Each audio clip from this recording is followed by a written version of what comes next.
প্রিয় ছাত্রছাত্রী কেমন আছো? আশা করি সকলে ভালো আছো। আজকে চলে এসেছি তোমাদের কাছে সমন্বয় সাধন দক্ষতা এই স্কিলটার উপর একটা মাইক্রো লেসন প্ল্যান নিয়ে।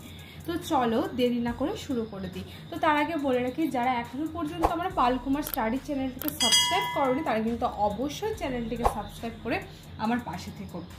তো দেখো, এবার আমি এখানে শুরু করছি এই স্কিলটার উপর যে মাইক্রো লেসন প্ল্যানটা করেছি সেইটা।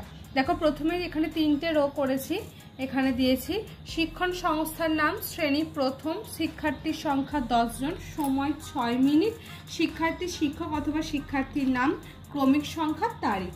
এরপর দেখো সমন্বয় সাধন দক্ষতা স্কিলটার আচরণাঙ্গ সমূহ কী কী রয়েছে। 1 হচ্ছে শিক্ষার্থীর দ্বারা অন্যান্য বিষয়ের সঙ্গে সমন্বয়করণ। 2 হচ্ছে শিক্ষার্থীদের কাছ থেকে দৃষ্টান্ত গ্রহণ। 3 শিক্ষার্থীর দ্বারা যথাযথ উদাহরণ। 4 সাধারণীকরণ। বিষয় আমার বই ব্র্যাকেটে গণিত। একক শিক্ষার্থীরা ছবি দেখে সংখ্যা গুণে বাংলা ও ইংরাজিতে লিখবে। উপ-একক শিক্ষার্থীরা ছবি দেখে সংখ্যা গুণে বাংলা ও ইংরাজিতে লিখবে।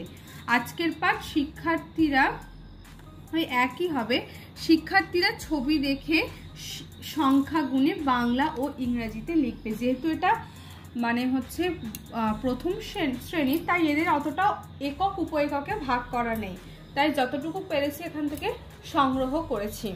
তো এরপর দেখো চলে যাচ্ছি আমরা মেন টপিকে। দেখো এখানে প্রথমে একটা বড় করে হেডিং দিয়ে দেবে। তারপর দেখো 4টে রো এখানে আমি ভাগ করেছি। বিষয়বস্তু শিক্ষিকার আচরণ, শিক্ষার্থীর আচরণ, আচরণাঙ্গ সমূহ। বিষয়বস্তুতে লিখেছি শিক্ষার্থীরা ছবি দেখে সংখ্যা গুণে বাংলা ও ইংরেজিতে লিখবে। শিক্ষিকার আচরণে গুড মর্নিং স্টুডেন্টস, কেমন আছো? ভালো আছি।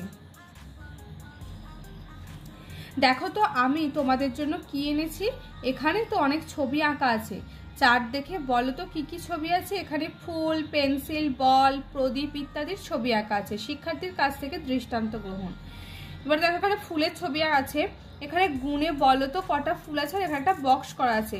এখানে তো 3টে ফুলের ছবি আছে। আচ্ছা, এটাকে 1 2 করে গুণে বলো তো, মানে এটাকে 1 2 3 এইভাবে গোনা হবে, আর একবার 1 2 3 এইভাবে গোনা হবে।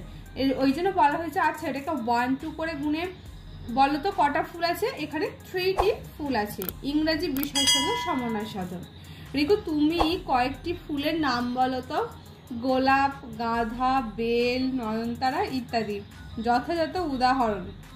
এবার দেখো এখানে 2টি গাছ আঁকা আছে। এখানে বলো তো কটা গাছ আঁকা আছে। এখানে 2টো গাছ আছে, আর ইংরেজিতে বললে 2, অর্থাৎ মানে এরকম একটা বক্সে বাংলা একটা বক্সে ইংরেজিতে লিখতে হবে, তাই ভাবে লেখা হয়েছে। শিক্ষার্থীর কাছ থেকে দৃষ্টান্ত গ্রহণ। এরপর দেখো বলছে ছবি দেখে বলো তো গাছের পাতার রং কি।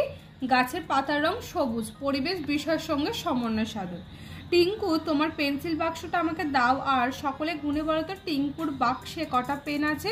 টিঙ্কুর বাক্সে 5টা, আর ইংরেজিতে 5টি পেন আছে। টিঙ্কু পেন্সিল বাক্সে পেন ছাড়া আর অন্যান্য কি আছে। একটি পেন্সিল ও একটি রাবার আছে। যথাযথ উদাহরণ। এখানে দেখো প্রদীপ আঁকা হয়েছে 1 2 3 4টে। এখানে গুণে বলো তো কটা প্রদীপ আছে। এখানে 4টে।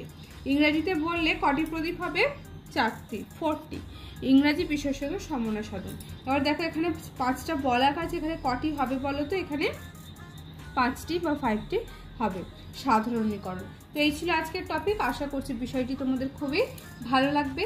যারা এখনো পর্যন্ত আমার পালকুমার স্টাডি চ্যানেলটিকে সাবস্ক্রাইব করে তারা কিন্তু চটপট সাবস্ক্রাইব করে নিও। সকলের সাথে দেখা হবে নতুন কোনো ভিডিওতে। সকলে ভালো থেকো, সুস্থ থেকো। ধন্যবাদ।